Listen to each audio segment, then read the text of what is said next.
રાધે રાધે, સિયારામ.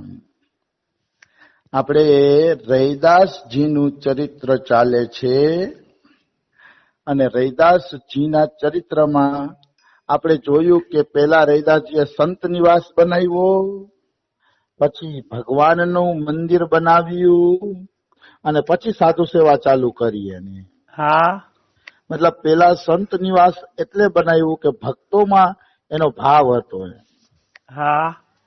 ભક્તોમાં ભાવ હતો એટલે પેલા સંત નિવાસ બનાવ્યું. તો એમાં કઈ ખોટું નથી, ભગવાને પણ ભક્તોની મહિમા ગાય છે. હવે કાશીના બ્રાહ્મણોને ઈર્ષા થઈ ગઈ કે રૈદાસ તો છાપરામાં રહેતો હતો અને હવે તો અહીંયા બહુ જલસા થવા માંડ્યા. એટલે કાશીના લોકોને ઈર્ષા થવા માંડી રૈદાસજીની. એટલે ભગવાન બહુ ખેલાડી છે. એ કાશીના બ્રાહ્મણોને કીધું વિરોધ કરો રૈદાસજીનો, તેની મહિમા વધે. તો ભગવાન ખૂબ જ કૌતુક પ્રિય છે.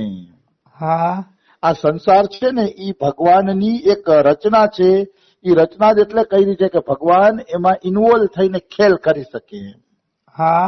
ભગવાન આ સંસારમાં સામેલ થઈને ખેલ કરી શકે, કારણ કે ભગવાનને એકલું નથી ગમતું. એટલે ખેલ કરવા માટે ભગવાને આ સંસાર બનાવ્યો છે. તો રામચરિત માનસમાં પણ તુલસીદાસે રામને કૌતુકી કીધા છે. રામને કૌતુકી કીધા. બહુવિધિ વિનય કીન તેહી કાલા, પ્રગટે પ્રભુ કૌતુકી કૃપાલા. આ ચોપાઈ રામાયણમાં ક્યાં આવે છે ને એ મને ખબર નથી. પણ આ કૌતુકની તો ખબર છે મને કે રામ અને રાવણનું યુદ્ધ હાલતું હતું. તો રામ ને રાવણનું યુદ્ધ હાલતું હતું ને, તો રાવણના નાભીની અંદર અમૃતનો કુંડ હતો. મતલબ એની નાભીમાં અમૃત હતું, એટલે નાભીમાં તીર મારે ને તો જ રાવણ મરે એમ હતું. અને હવે રામ શું કરતા હતા, એના 10 મોઢાને કાપી નાખતા હતા અને 20 હાથને કાપી નાખતા હતા. તો પાછા 20 હાથ ઉગી નીકળતા હતા રાવણને, અને મોઢા પણ રાવણના પાછા આવી જતા હતા. તો એવી રીતે બધું પાછું આવી જતું હતું ને રાવણનું. તો બધા એમ કે છે કે પ્રભુ તમે આની હારે જાજો ખેલ ન કરો એમ. ત્યારે પ્રભુ ખેલ કરતા હતા. રામ લખ્યું છે, પુની પુની પ્રભુ કાટત ભુજ સીસા, અતિ કૌતુકી કૌશલાધીસા. આ કૌશલ દેશના રાજા રામ અતિ કૌતુકી છે. એને ખબર છે કે રાવણ કઈ રીતે મરશે, તો પણ ઈ એના હાથ અને મોઢું કાપીને કૌતુક કરે છે, રમત કરે છે રાવણ હારે. મતલબ અને રાવણને એમ થાય છે કે ઓ રામ મને મારી શકતા નથી, રામની તાકાત નથી કે મને મારી શકે. પણ એ મારી શકતા હતા, પણ કૌતુક કરતા હતા, રમત કરતા હતા રાવણ હારે. હસે રામ શ્રી અનુજ સમેતા, પરમ કૌતુકી કૃપા નિકેતા. રામ લક્ષ્મણ સામે જોઈને હસે છે, મારીશ તમે ચિંતા ન કરો, રાવણને હું મારીશ, પણ થોડુંક કૌતુક તો કરવા દો, લીલા તો કરવા દો. લીલા કરીને છે ને ભગવાનને આ મારવામાં મજા આવે છે.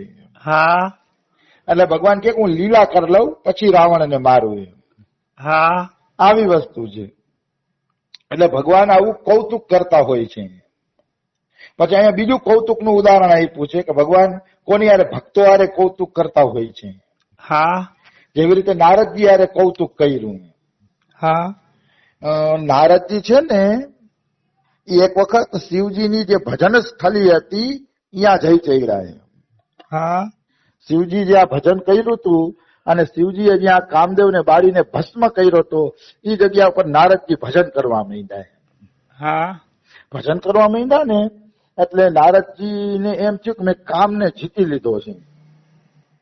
વાસ્તવમાં નારદજીએ કામને જીતો નહોતો, એ તો શિવજી જે જગ્યાએ ભજન કર્યા હતા એ ભજનની જગ્યાનો પ્રતાપ હતો.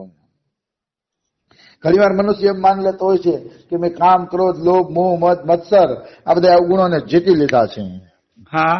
પણ એવું ક્યારેય માનવું જોઈએ નહીં, કારણ કે ઘણી વખત સંઘના પ્રતાપે કે ધામના પ્રતાપે કે એના પ્રતાપે અવગુણ આપણા દેખાય નહીં ને, એટલે આપણે એમ લાગે જાણે અવગુણને જીતી લીધા છે.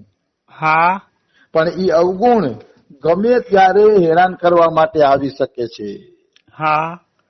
ગમે ત્યારે એ અવગુણ તમને હેરાન કરવા માટે આવી શકે છે, એમાં કોઈ શંકા નથી.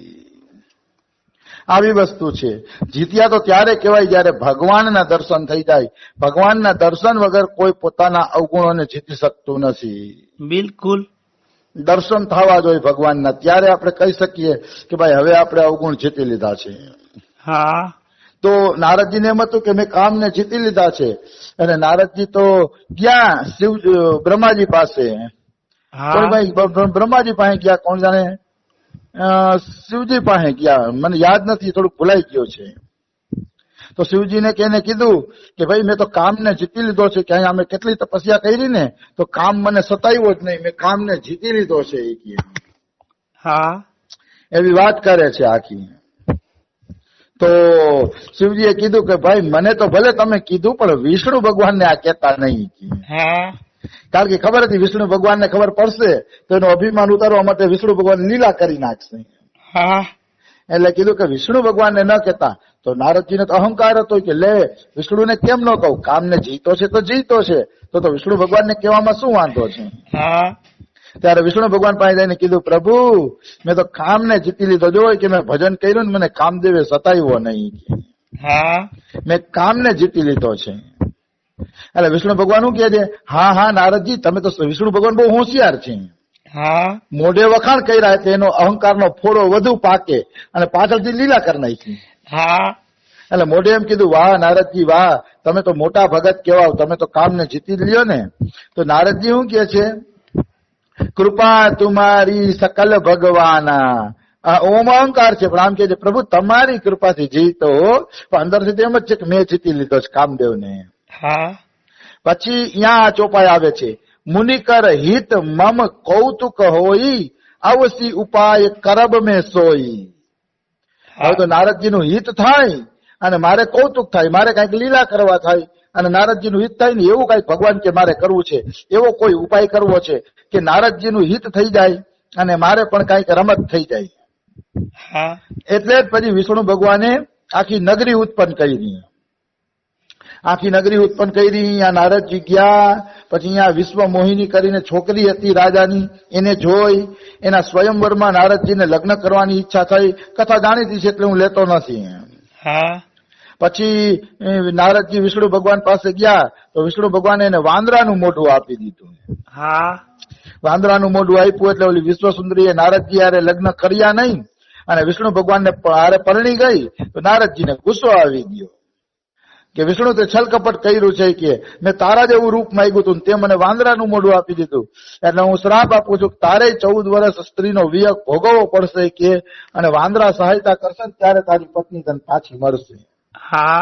બહુ મજેદાર કથા છે પણ હવે એટલી લાંબી કથા અહીંયા લઈ શકીએ એમ છીએ નહીં. આપણે તો ભગવાને કૌતુક શું કર્યું તો કે આખું વિશ્વ મોહિનીનું નગર વસાવીને નારદજીને લગ્ન માટે ફસાવીને પછી એનો અહંકાર તોડી નાખ્યો, તમે કામદેવને જીતા નથી.